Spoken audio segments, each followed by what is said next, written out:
咱高坑的柳丁嘛真好食。今年啊，咱这柳丁节用在地水果做饮料，民众会透过集点来换，当换柳丁啊、换果汁啊、甲佚佗物啊、甲自动化农机主办单位嘛，利用这个机会，互大家来熟悉咱台湾的好水果。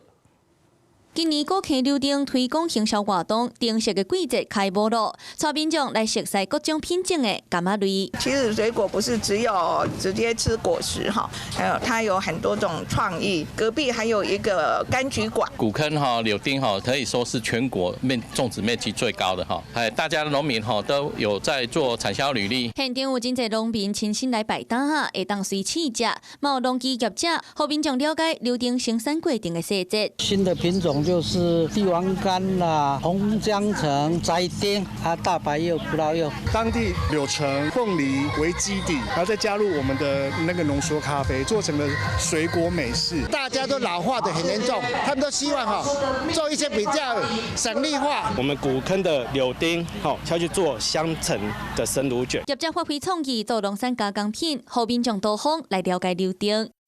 Hello， 我是张新文。想要抢先掌握最及时的新闻资讯吗？赶快订阅、按赞、开启小铃铛，锁定华视新闻 YouTube 频道。